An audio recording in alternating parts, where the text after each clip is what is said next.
अस्सलाम वालेकुम, मेरा नाम है जहासिब हाशमी और ये है Hyundai Sonata N Line 2025 model और 2025 की ये सबसे हॉटेस्ट कार है। पाकिस्तान में ये गाड़ी कुछ दिन पहले लॉन्च की गई है और ये इतनी ज्यादा पॉपुलर हुई है कि इसकी कोई हद नहीं है। इसमें ऐसे ऐसे फीचर्स दिए गए हैं जो कि इससे पहले आपको सिर्फ BMW या Mercedes में देखने को मिलते थे और वो गाड़ियां प्राइस में से 3 गुना महंगी होती हैं।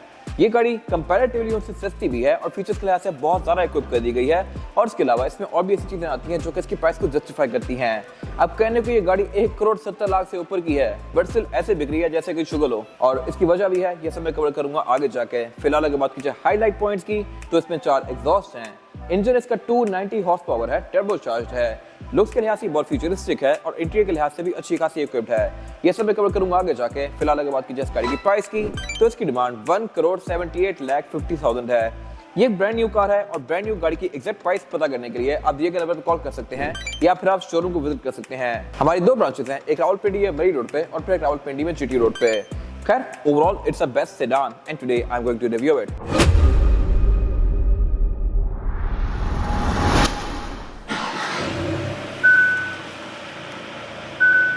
Let's start with the exterior of this car. Looks के लिहाज से ये गाड़ी अब कहीं से भी पुराने वाली सोनाटा नहीं लगती, हालांकि है ये वही जनरेशन।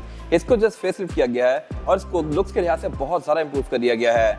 फ्रंट पेज की इंस्पिरेशन काफी हद तक BMW से ली गई है और इसके अलावा कुछ हद तक नई वाली क्राउन से भी। इस तरह से इसकी हेडलाइट्स बिल्कुल i7 से मिलती जुलती हैं। अगर आप i7 की हेडलाइट्स देखें तो वो भी सेम इसी तरह नीचे दी गई हैं और इसी तरह कट्स के साथ हैं। फिर इसके अलावा इसके फ्रंट पे ये एंड-टू-एंड DRL कंटिन्यू करी है, सेम टू सेम नई वाली क्राउन में आती है। बट प्राइस के लिहाज से गाड़ी उनसे बहुत ज्यादा कम है और फीचर्स के लिहाज से तकरीबन क्राउन जितनी ही इक्विप्ड है। बाकी अंडर द हुड सिचुएशन इस गाड़ी काफी इंटरेस्टिंग है, वो मैं कवर करूंगा आगे जाके। फिलहाल अगर बात कीजिए इस गाड़ी की बोनेट की तो ये भी लुक्स के लिहाज से डिसेंट है। इसमें काफी स्ट्रॉन्ग करेक्टर लाइन्स दी गई हैं और इसके अलावा पुरानी सोनाटा में यहाँ पे एक DRL आती थी, अब DRL वाला कट जो है वो खत्म कर दिया गया है। और इसके अलावा अगर बात कीजिए फीचर्स की तो इस गाड़ी में रडार भी आता है, पार्किंग सेंसर्स भी आते हैं।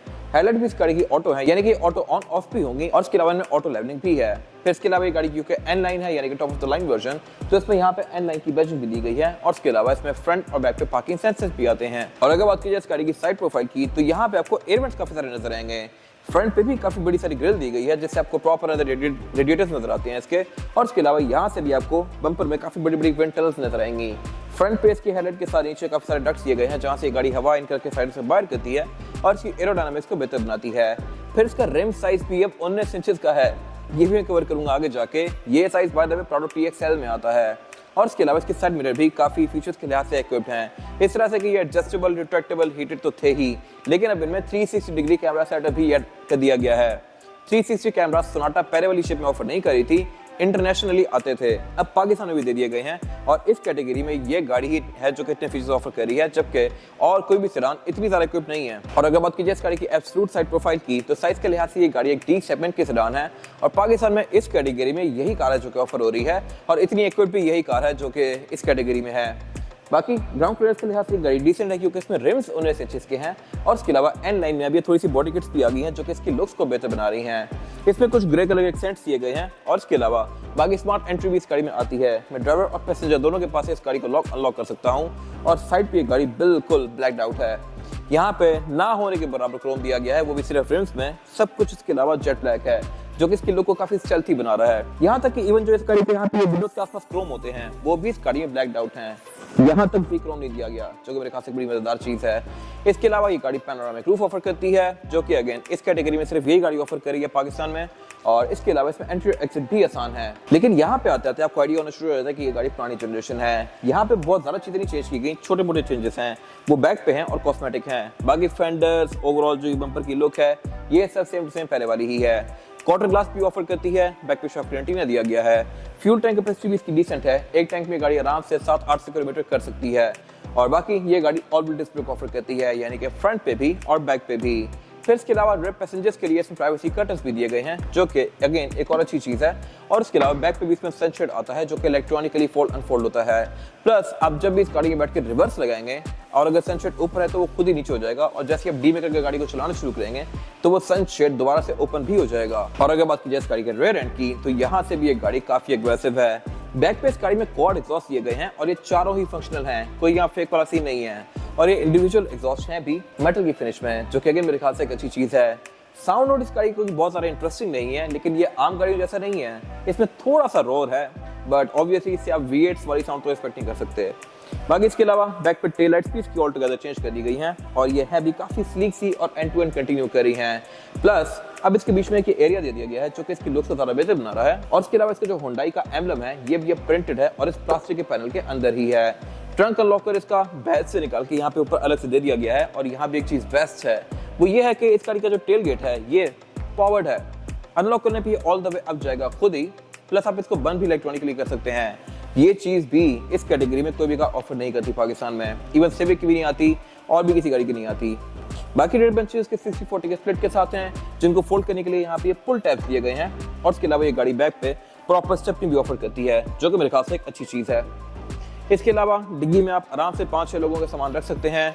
डिग्गी को बंद करने के लिए यहाँ पे बटन दिया गया है और आप इसकी ऊपर जाने की हाइट को भी एडजस्ट कर सकते हैं। उस पर मैंने ऑलरेडी एक गाड़ी बनाई हुई है जो कि आप जाकर मेरे पेज पे देख सकते हैं। और अब अगर बात कीजिए इस गाड़ी के इंटीरियर की तो एक्सटीरियर की तरह ये भी काफी ज्यादा अपग्रेड कर दिया गया है। यहाँ पे फीचर भी बहुत सारा बेहतर है और इसके अलावा लुक्स के लिहाज से भी सब कुछ यहाँ पे रिडिजाइंड है। ये सब मैं कवर करूंगा आगे जाके। फिलहाल अगर बात कीजिए स्टीयरिंग व्हील की तो इसका स्टीयरिंग व्हील भी अब हीटेड है। ये चीज इससे पहले आपको लैंड क्रूजर्स में देखने को मिलती थी बट अब इतनी गाड़ियों में भी आने लग गई है। लेकिन इसके स्टीयरिंग के बारे में एक और चीज इंटरेस्टिंग है और वो ये है कि हीटेड स्टीयरिंग व्हील ऑन करने पे इसका पूरा स्टीयरिंग गर्म होता है जबकि लैंड क्रूजर्स में सिर्फ ये ग्रिप्स गर्म होती हैं। बेशक LC300 क्यों ना हो या LX600 क्यों ना हो उनमें सिर्फ ये वाले एरियाज गर्म होते हैं ऊपर नीचे ठंडा होता है बट इसका पूरा गर्म हो रहा है।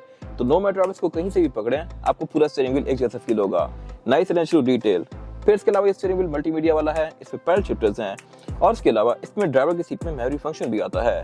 जब भी आप इस गाड़ी को बंद करके दरवाजा खोलेंगे तो इसका स्टीयरिंग व्हील एडजस्ट करेगा और सीट भी पीछे होगी इस तरह से। जैसे बंद करके गाड़ी का इग्निशन ऑन करेंगे तो सीट एडजस्ट करेगी अगेन। ये भी मेरे ख्याल से काफी अच्छी चीज है और पहले इसमें नहीं आती थी। बाकी इसके अलावा हेडलाइट्स में ऑटोमेटिक है, वाइपर रेन सेंसिंग है। लेकिन अगर बात कीजिए मीटर की तो मीटर इसका अगेन बहुत सारा इंप्रूव्ड है क्योंकि ये है तो स्क्रीन पहले भी स्क्रीन थी लेकिन अब इसका जो ओवरऑल लेआउट है ये काफी हद तक BMW i4 से इंस्पायर्ड है। इसकी ओवरऑल जो ये स्क्रीन वाला पैनल है पूरा ये अलग से डैशबोर्ड से निकला हुआ है और इसके नीचे एम्बिएंट लाइटिंग दी गई है जो कि इसकी फील को बहुत प्रीमियम बना रही है।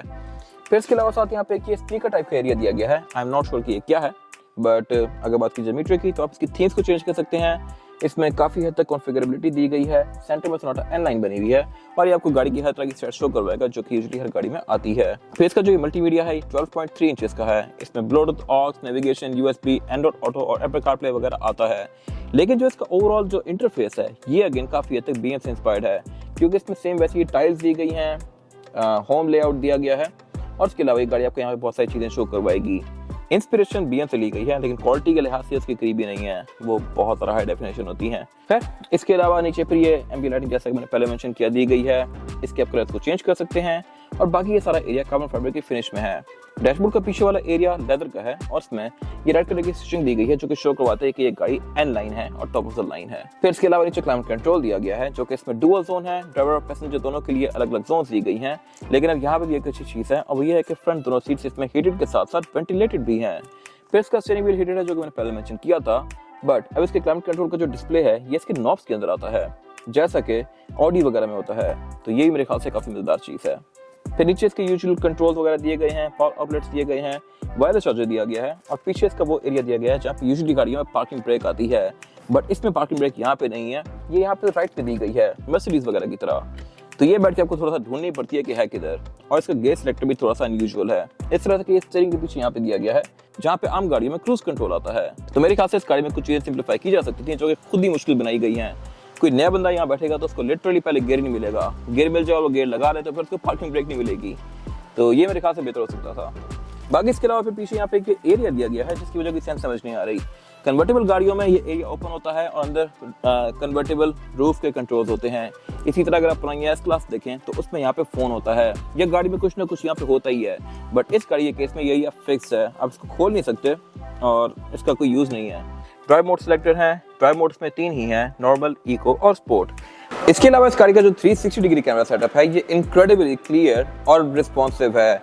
इतना क्लियर डिस्प्ले मैंने शायद ही किसी गाड़ी का देखा हो। ये टॉप डाउन व्यू भी बड़ा प्रॉपर दे रहा है और इसके अलावा ये इसकी जो मूवमेंट है ये भी बड़ी प्रॉपर है और गाड़ी के साथ साथ ही है। इसके अलावा जो चीज़ें आसपास डिपेक्ट कर रहा है ये भी एग्जैक्ट हैं। बाकी पीछे पे इसका जो सेंटर कंसोल है ये यहाँ से पीछे ओपन होता है बट अगेन ये यहाँ पे लगा हुआ काफी अनयूजुअल और अजीब सा लग रहा है। बाकी यहाँ पे डिसेंट है, कप होल्डर्स दिए गए हैं यहाँ पे। और अगर बात कीजिए सीट्स की तो ये सीट्स अल्केंटेरा और लेदर के कॉम्बिनेशन में है इनमें ये N लिखा हुआ है जो कि शो करवाता है कि ये N लाइन है, टॉप ऑफ द लाइन है। सीट्स इसमें इलेक्ट्रॉनिकली एडजस्टेबल हैं। और अगर बात की जाए डोर्स की तो इनमें भी सेम लेदर कंटिन्यू किया गया है जो कि सीट्स में है। इसमें सारे क्रोम वगैरह जितने भी थे पिछली गाड़ी में ये सब स्मोकी कर दिया गया है या फिर ब्लैक्ड आउट है। और इसके अलावा विंडोज गाड़ी में चारों ही सिंगल टैप वाली हैं। साउंड सिस्टम इसका बोस का है जो कि अगेन मेरे ख्याल से काफी अपग्रेड है कंपेयर टू पहले वाली गाड़ी। ये एक प्रीमियम साउंड सिस्टम है जो कि आपको यूजुअली पहले BM या रेंज रोवर्स वगैरह में देखने को मिलता था, बट अब इन गाड़ियों में भी आ रहा है। फिर इसके अलावा अगर बात की जाए रूफ लाइनर की तो ये ग्रे कलर में है। और इसके अलावा वैनिटी मिरर इसमें दिए गए हैं ड्राइवर पैसेंजर दोनों के लिए, लेकिन जो इसकी लाइट्स हैं ये आप मैनुअली ऑन करेंगे। अगर ये ऑटोमेटिक होती तो मेरे ख्याल से बेहतर था। रेयर व्यू मिरर इसका ऑटो डिमिंग फीचर के साथ है। केबिन लाइट इसकी LED में है। और जैसा कि मैंने पहले मेंशन किया कि इसमें पैनोरामिक रूफ है, तो ये भी मेरे ख्याल से बहुत जबरदस्त चीज है और इस कैटेगरी में यही गाड़ी ऑफर कर रही है। एयरबैग इसमें 6 हैं। इसके बाद अगर बात की जाए इस गाड़ी में रेयर पैसेंजर्स के लिए सीटिंग कैपेसिटी की तो ये बैक पुरानी सोनाटा की तरह ही है, लेकिन यहाँ पे अमेनिटीज बेहतर कर दी गई हैं। इस तरह से रेयर पैसेंजर्स के लिए यहाँ पे लेग रूम तो डिसेंट है ही, हेडरूम भी, लेकिन यहाँ पे प्राइवेसी कर्टन्स दिए गए हैं। और इसके अलावा बैक पे भी एक कर्टन आता है जो कि इलेक्ट्रॉनिकली फोल्ड अनफोल्ड होता है आपके रिवर्स के लिए लगाने के साथ साथ। बट यहाँ पे चीज इंप्रूव की गई है वो ये है कि अब रेयर सीट्स भी इस गाड़ी में हीटेड हैं। विंडोज के कंट्रोल के साथ एक और कंट्रोल दिया गया है जिससे आप हीटेड सीट्स को ऑन और ऑफ कर सकते हैं, तो ये मेरे ख्याल से एक अच्छी चीज है। और इवन मर्सिडीज E क्लास वगैरह में भी ये बड़ी ट्रेंड्स में आती है। फिर इसके अलावा सेंटर में सेंटर कंसोल दिया गया है जिसको निकाल के आप एज एन आर्मरेस्ट यूज कर सकते हैं और उसमें 2 कप होल्डर्स भी दिए गए हैं। और इसके अलावा रेयर पैसेंजर्स के लिए एयर वेंट्स, पावर आउटलेट वगैरह भी हैं। साउंड सिस्टम यहाँ भी बोस का है, बट इसमें सेंटर में फ्लोर फ्लैट नहीं आता, यहाँ पे एक हम्प दिया गया है जो कि ना होता तो मेरे ख्याल से बेहतर था। और अब अगर बात की जाए इस गाड़ी के सबसे बेस्ट पार्ट की यानी कि इंजन की, तो इंजन ऐसे 2500 सीसी है, लेकिन अब ये टर्बो चार्ज भी है। 2500 पहले भी आ रहा था, बट ये इंजन बहुत ही नेक्स्ट लेवल पे है। ये गाड़ी 290 हॉर्स पावर प्रोड्यूस करती है और पाकिस्तान में मेरे ख्याल से ये ओनली कार है जो कि इस तरह का परफॉर्मेंस फिगर दे रही है। वैसे भी होंडाई हमेशा बड़े इंजन ही निकालता है हर कैटेगरी में, जैसा कि सिविक और ग्रैंडे मैक्सिमम 1800 सीसी आ रही थी, लेकिन एलेंट्रा 2000 सीसी आ गई। इसी तरह फिर सोनाटा अपनी कैटेगरी में 2500 सीसी वाली पहली गाड़ी थी। फिर अब 2500 में टर्बो वाली भी ये पहली गाड़ी ही है। और इसके अलावा 290 हॉर्स पावर भी मेरे ख्याल से ओनली गाड़ी है जो प्रोड्यूस कर रही है। फॉर्च्यूनर भी 201 हॉर्स पावर है। हैवल S6 HEV भी 240 समथिंग हॉर्स पावर है, जबकि ये 290 है और ये है भी एक सेडान। तो परफॉर्मेंस के लिहाज से ये गाड़ी बहुत नेक्स्ट लेवल पे है। इसका 0 to 100 भी 6 पॉइंट समथिंग सेकंड्स पे है। और इसके अलावा आप अगर इसको रेस देते हैं तो ये थोड़ा सा इसमें लैग आता है टर्बो का, लेकिन जब ये गाड़ी निकलती है तो फिर ये सही स्पीड के साथ निकलती है। बाकी इसके अलावा इसका इंजन भी काफी टाइटली पैक्ड है क्योंकि यहाँ पे बहुत सारे कंपोनेंट्स दिए गए हैं, टर्बो के भी, इंटरकूलर के भी। यहाँ प्रॉपर इंसुलेशंस दी गई हैं जो कि मेरे ख्याल से एक अच्छी चीज है। बोर्ड के अंदर भी इंसुलेशन है, साइड पे भी ये प्रॉपर कवर्स दिए गए हैं और बोनट भी इस गाड़ी का हाइड्रोलिक ओपन होता है। बाकी एवरेज गाड़ी आपको तकरीबन 8 तक की दे सकती है डिपेंडिंग अपॉन ड्राइविंग पैटर्न। अगर आप इसको बहुत ज्यादा फ्लोर करें तो इसकी कम भी हो सकती है, बहुत प्यार से चलाएं तो ज्यादा भी हो सकती है। फिर इसमें ABS, traction control, driver modes ये सब कुछ आता है। और अब अगर बात की जाए इस गाड़ी के टायर साइज की, और टायर साइज जो है इस पे ये है 245, 40 और 19 इंचेस का rim by the way SUVs में आता है। इवन प्राडो में जो TX वर्जन होता है वो गाड़ी भी 17 इंच के रिम के साथ आती है और सिविक वगैरह में भी रिम 16 या 17 इंचेस का आता है, जबकि ये 19 इंचेस का ऑफर कर रही है जो कि एक ह्यूज साइज है। और इसके अलावा टायर भी इस गाड़ी में कॉन्टिनेंटल का है। फिर इसके अलावा रिम भी इस गाड़ी का डुअल कॉम्बिनेशन में है, मैट ब्लैक और एल्यूमिनियम की फिनिश के साथ। फिर इसके सेंटर कैप में ये N लाइन की बैजिंग दी गई है, यानी कि टॉप फ्लैंक वर्जन के लिए इवन सेंटर कैप भी डिफरेंट बनाए हैं होंडाई ने, तो नाइस एंड नेचुरल डिटेल। फिर इसके अलावा इसमें फ्रंट पे भी और बैक पे भी डिस्क ब्रेक्स आती हैं। ये गाड़ी है फ्रंट व्हील ड्राइव और इसके अलावा इसमें ABS, traction control, driver modes ये सब आता है। ये था आज का रिव्यू। अगर आपको ये रिव्यू पसंद आया है तो इस वीडियो को लाइक कीजिए, मेरे चैनल को सब्सक्राइब कीजिए और अगर आपके पास इस गाड़ी से रिलेटेड कोई भी राय है तो उसको कमेंट सेक्शन में शेयर जरूर कीजिएगा, ताकि वो लोग जो ये गाड़ी देने वाले हैं वो आपकी राय से फायदा उठा सकें। अपना ख्याल रखिएगा। Thank you.